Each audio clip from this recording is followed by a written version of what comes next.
Hello, I'm Ronnie Eldridge. Welcome to Eldridge and Company. Until January 1st of this year, Bill Perkins represented some of the people living on the Upper West Side and most of the people living in Central Harlem in the New York City Council. He represented them with passion and great style, not often seen in that body. The people didn't want him to go, but term limits mandated it. And I want to find out where someone this talented goes next. So welcome.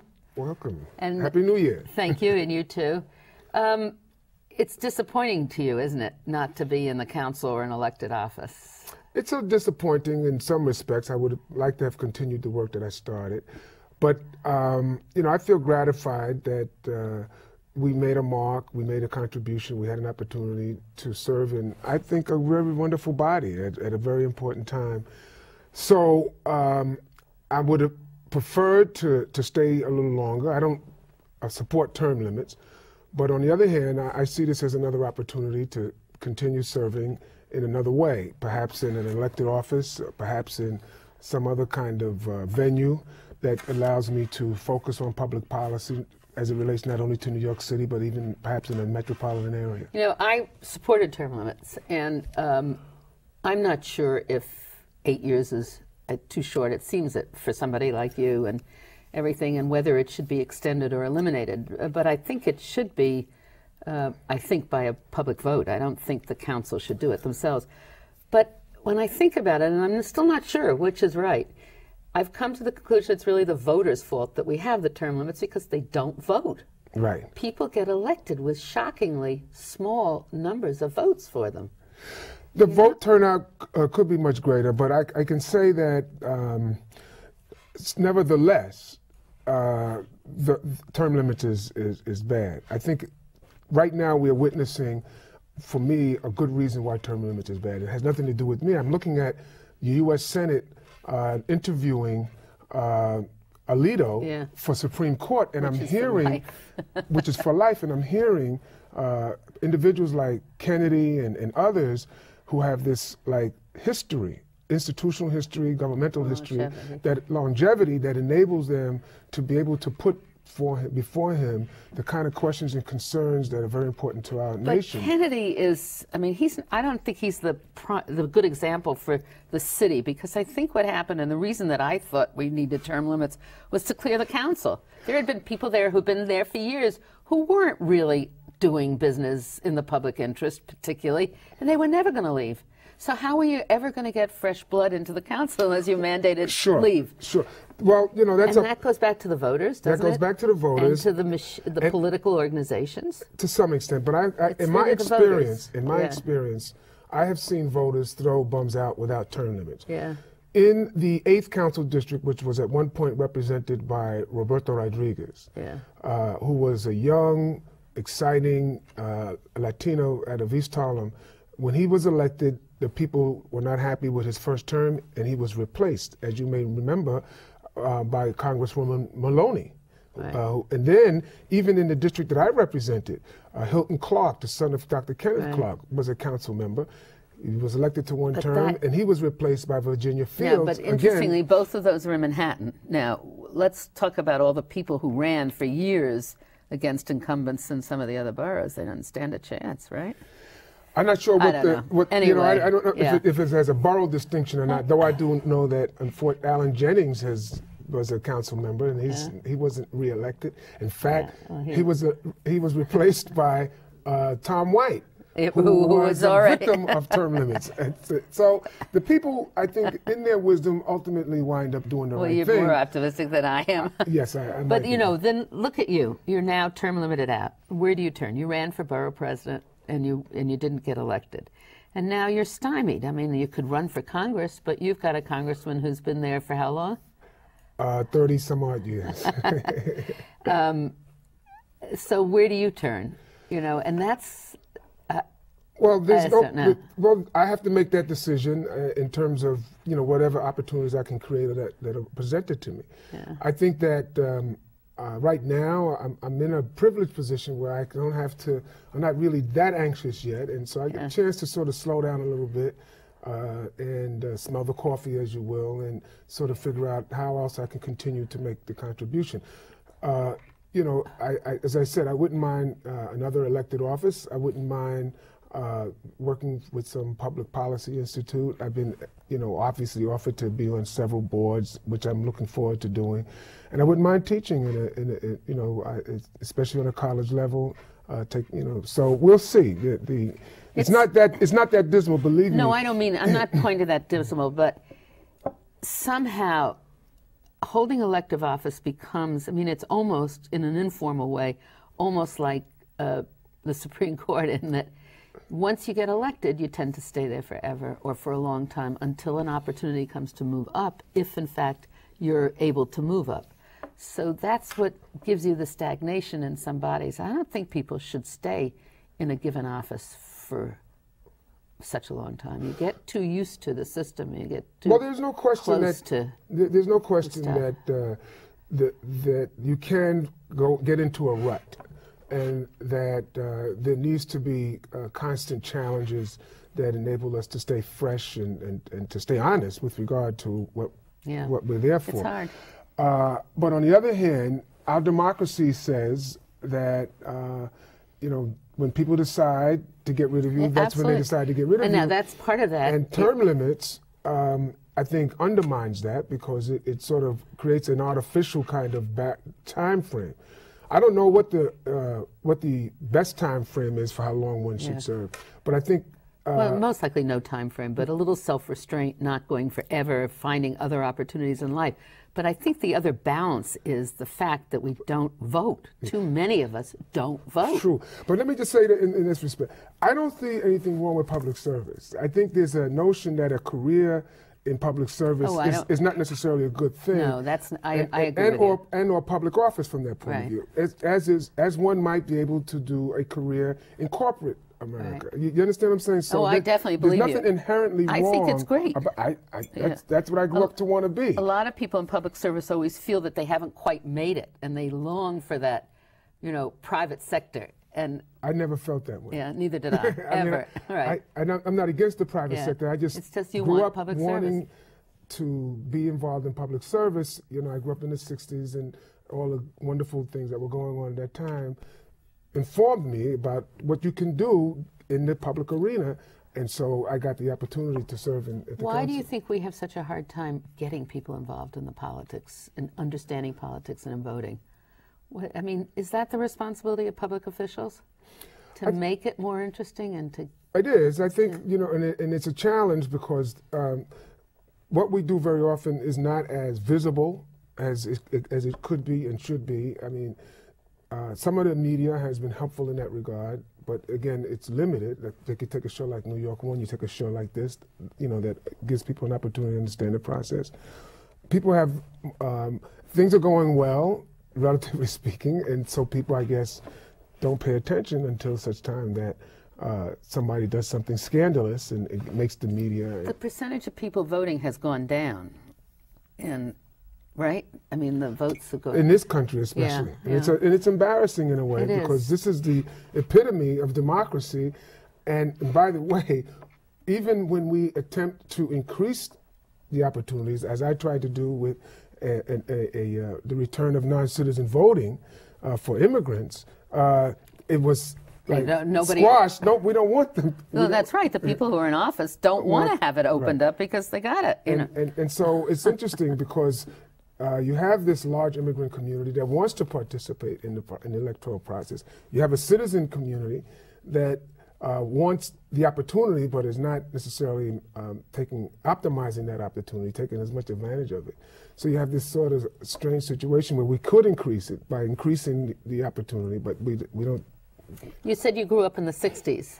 You grew up in Manhattan? In Manhattan, in Harlem. And so, you know, there was a lot of activity going on at that time, particularly focusing on public service and how we can make our government better, how we can make lives better. What was the first time you got interested in politics as a kid? Were you at school? Where did you go to school? I went to, I went to Brown University, but before I went to Brown, I went to a school called Collegiate School in the Upper West Side.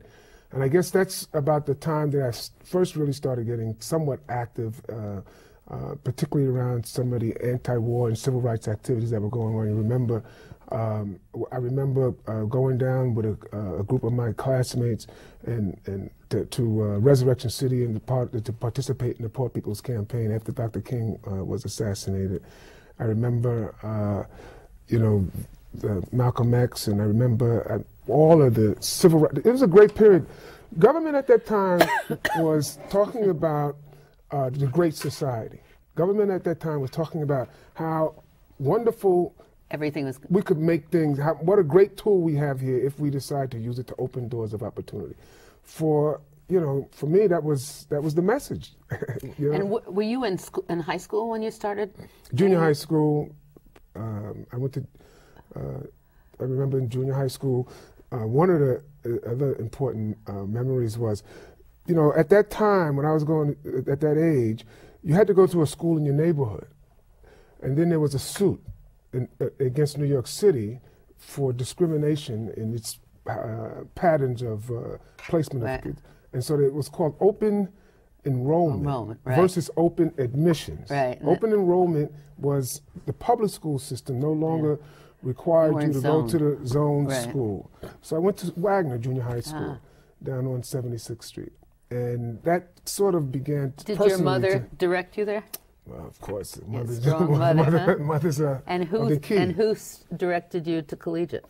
My mother. Which is an elite private school. Yeah. Well, she directed me to the Boys Club of New York, which had an educational program that I qualified for, and she in turn, you know. Sounds great.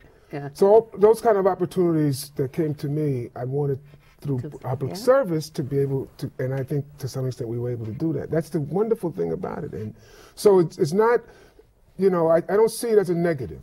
Public service. No, not at all. I don't want you to think that I do either. Yeah, I see it as a great opportunity that this country offers and that is available in this city, and has, like any great opportunity, it can be a double-edged sword. You can use it in its wonderful way, or you can abuse it, which unfortunately is why term limits came about, because term limits was not a natural sentiment that the people had. It was a sentiment born out of frustration and anger about the bums that they had to get out. And now when they show the polls of the Congress, I saw one yesterday last night on television. It was very disturbing. I mean, as a result of all the lobbying scandals, that people are not just holding the Republicans responsible. It's both the Democrats, it's the politicians. It's a terrible, terrible thing. And politicians, it's a good thing to be a politician, as long as you remember that a politician is in the public interest. Right. It's a terrible thing that's going on, and this is a time to throw the bums out again. Right. And I'm sorry to say, because it's putting the people in a position of losing faith, or at least underscoring the most cynical aspects that people about politics. And so coming there's a lot of money involved. It's awful. And don't you think, in a way, the money is involved because the people who are holding public office forget they don't have the same sense? It becomes a job, or it's like a business job, and they're getting all the perks. Well, unfortunately, I don't think it's the majority. I think it's a very solid minority that is like it's ruining it for everybody else. That's ruining, that's blemishing, that's the whole picture. Giving it all a bad name. And so the quality people are in a defensive position, and so and people tend to focus on the pimple on the beautiful face, not the beautiful face. And in this case, that's what I think is happening. So after 8 years in the council, what do you think are the major problems facing us in this city? Term limits, I think, as an institutional matter, is a major problem. Yeah. From the perspective of the city in general, the schools, the affordability and livability of the city. Wonderful thing about running for borough president is you got a chance to interact with so many different folks. And one common concern, for the most part, is whether or not people can actually afford to live here. And the concern that I think was epitomized by the Westside Stadium struggle is that whether or not government is like taking care of our business or taking care of someone else's business. And people, I think, were very uptight about that, primarily because they did not see those resources, their resources, being used to their benefit. They saw the mayor doing something that was to the benefit of a special group of like-minded, wealthy individuals. And the people, I think, at least in Manhattan, and I would dare say throughout the city, as I see the council, are very concerned about affordability. What formulas are we going to use? What opportunities are we going to open up for business that at the same time support the needs of the people in the city? And that's not clear. It's very difficult. That's not clear. Right. Are we going to, what's good for business is not always what's good for the people in the city. So you opposed the convention, the stadium? Oh yes, without a doubt. Now but it was Sharpton who supported it. Sharpton supported it. There was even Charlie Rangel was quoted as having supported it at one point. Keith Wright supported it. Who else might? Were they supporting it on the basis of jobs? What were they supporting it at? There was a basis of jobs that was being used, which I would assume is a legitimate basis, especially in the wake of the report by the Community Service Society that pointed out the high rate of unemployment, particularly amongst black men, 51%, Latino men, so on and so forth.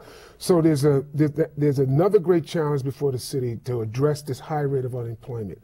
Some use that as the opportunity towards that end. I personally didn't think that was a formula towards that end that had to that required that type of compromise. The endorsement, the formula for all construction in the city, not the Westside Stadium, should be to make sure that jobs come back into the communities and obviously give some priority to those areas in great need. So you don't have to endorse any particular project per se. You endorse a particular policy that then results in the opportunities that you're trying to create, and you don't get caught up in the compromises of that particular project, as was the case with regard to the Westside Stadium. So I think that there was a problem from that point of view. You represented Harlem. What's happening with real estate up there? Real estate is going sky high. People are in somewhat of a panic. At least many of the indigenous residents who are believing that they're not going to be able to afford to stay there. It's obviously a phenomenon that is taking place beyond Harlem and many other parts of the city. But communities like Harlem are experiencing it with a great deal more anxiety because, first of all, they see opportunities opening up around them, folks, and they don't see the opportunities being available to them. And these are not just people who are, quote, poor. These are working families. These are families that have been there during the bad times and struggled. So these are luxury buildings going up, you're saying? Or the rents, they're not even luxury, but they're just expensive. But they're just expensive. I don't know what luxury is today anymore. No. If you have a 3-bedroom apartment and you're paying $1,000, that's pretty expensive if you're not making a lot of money. A lot of money if you're not making, So that's sort of what the phenomenon is there. Opportunities are being created for businesses to come in with all types of benefits, not necessarily including living wages, which is a problem. I think especially when you bring in some of the big boxes, and I think people have some concerns about that because you can get a job, but you can't get a wage that enables you to live in the community. Well, and it was the study of the group that you've worked with, the women's groups. Yes. When I first, I can't remember. Oh boy. Anyway, when I last spoke to her, which was I think about 2 years ago, they figured that you needed an income of $40,000 to be able, if you were a mother of a single family with one child. Sustainable income. Yeah. And it's a wonderful It's a great study that unfortunately doesn't get enough attention from a policy point of view. I mean, we're afraid to look at that study, I believe. I think because it just shows how far off the mark we really are. When you talk about a minimum wage of $7 an hour. A starting salary for a New York City policeman. And then you want them to live in the city. Right. $25,000 a year. Myrtle Regan. Yes, that's right. It's a wonderful. Women's Center. Yeah. And they just did a great study, and we need that. I think again, if you ask me what's in front of us for the city, being able to take a study like that and truly translate it into public policy and programs and budgeting and all that kind of stuff, I think it will be. But all of this points also to it sets up priorities. Right. See, that's the problem. We have to decide what's a priority. Do you want the folks to be able to live in this city? Then make sure that everything is directed towards that study. If you're not creating the solutions to that kind of a study, then... But can the city create those solutions, or isn't this a national problem? You said you listened to an address by the mayor of Detroit, and you were struck by the similarity of the mayor here. I mean, it requires a fundamental change, doesn't it? It is a national thinking. It is a very national thing. However, the wonderful thing about New York, which is why I love being a member of the council, is that what's local, you can make project national. And I think that if New York City takes the initiative, for instance, the mayor and I don't always agree, but I have to give him applause for the initiative he's taking around the gun issue, another important issue that's confronting us. He's going to make that he can make that a national issue. And if he embraces this study that we're talking about, can you imagine what he can do if he can, with the kind of prominence and the resources that he has access to, he can really begin to set national policy that'll make a difference for all of us and make a much a better place. Now let me talk about really local politics. I've never understood totally Harlem politics. Well, join the gang. I mean, you're a relatively young man with a bright future who worked very well in the council. You ran for borough president, but you were opposed by another African American from Harlem.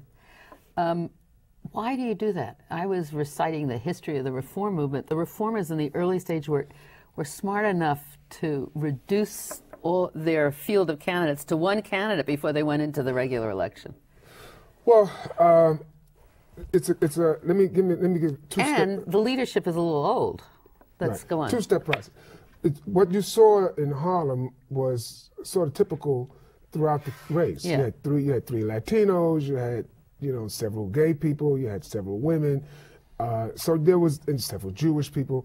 So now in terms of, just to get back to Harlem, why did that happen? I believe that my candidacy was the most promising candidacy to win, and that there was a less promising candidacy that had only one potential success, which was to undermine mine. That's what I believe. So you guys don't work together? Not all the time. All right, that's discouraging, isn't it, to us? It was a little discouraging, but that's the reality that I think the same thing happened. The same things seemed to happen with the Latinos. I'm not quite sure what the dynamic was there, but I do know that the three candidates that ran came from different parts Who was the third? There was Margarita Lopez, Carlos Manzano, and Adriana Espaillat. And they came from three different independent power centers of the city, and in fact one was Puerto Rican, one was Dominican, and Manzano I think is Colombian. I'm not sure, but I apologize if I'm wrong. Well, he came from Hell's Kitchen. He came from McManus. Right. McManus really has his own operation, right? Margarita came from the Lower East Side. She really has her own operation. Right. Espaillat comes from Washington Heights. He has his own operation, but he's a member of the Assembly. Right. And Assembly politics, I mean... Now, who do you think really controls New York politics? I'm not exactly sure what part of New York politics you're talking about, but I know when it comes to Assembly, Shelley Silver, I think, has obviously a very strong hand as the Speaker, and in that regard, obviously a very close ally of his is Denny Farrell, who is the county leader and the chairman of the state party. So, then you have other state influences. One that's emerging, I think that'll be interesting and promising, is David Paterson. It's potentially the chair of the Senate. Is he independent from his father? David is pretty. He's pretty independent. Yeah, I think I don't want to. His father, however, I don't think is that active anymore. We're coming near the end, and I wanted to just say something. You also ran for the Speaker of the City Council 4 years ago, and you came up against the same kind of thing, which is the county leaders, right, and that whole thing. Plus the Speaker, who always holds, I mean, the Speaker is a very strong thing. It's very important stuff. But elected only from in-house. So it's the second most important job here. It's certainly the second most important job in the state. But people don't vote for it. So now we're talking about reforms of legislative bodies. Do you think there's any potential in trying to reform the traditional way legislative bodies organize Yes. themselves? I'm not sure you're going to get a reform in which the speaker is chosen with votes outside of the 51 members. I don't think there'll be an elected speaker anytime soon. But I do think that the procedures that the members go through will there'll be some change there. There'll be some more transparency, some more opportunity for members to speak about what's really in the budget and what's going to happen in the budget. There'll be more opportunity for members to have influence over their particular committees and who represents them as a council on those committees. And I think that there'll probably be more equity in terms of how resources are distributed in the different communities. Because part of, after all is said and done, as far as a member is concerned, the question becomes, how much money can I bring to my neighborhood for my neighborhood's needs? And then the legislation that I'm trying to pass, can I get a fair hearing? Can I get a fair opportunity to bring before the people something that I think is important? You've been very active against the war in Iraq. How do you explain that not more of the electeds have been? And how do we have 2 senators from New York State who do not oppose this war? You know, I think that the opposition to the war is a good thing, and I'm happy to say that New York City, at least in terms of the council, is on record before the war as opposing the war, and happy to have been a part of that.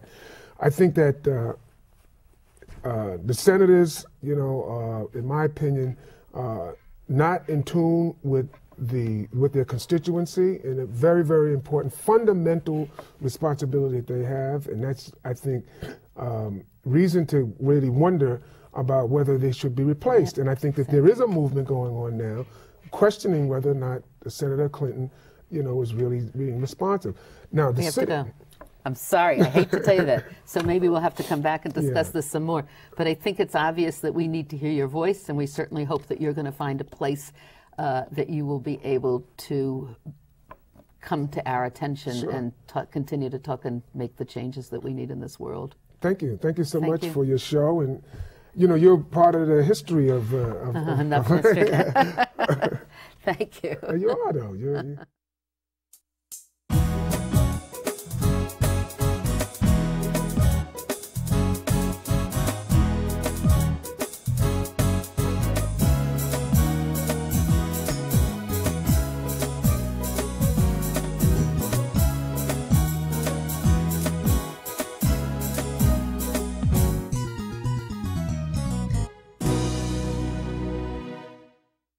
If there are any people you'd like to hear and topics you'd like us to explore, please let me know.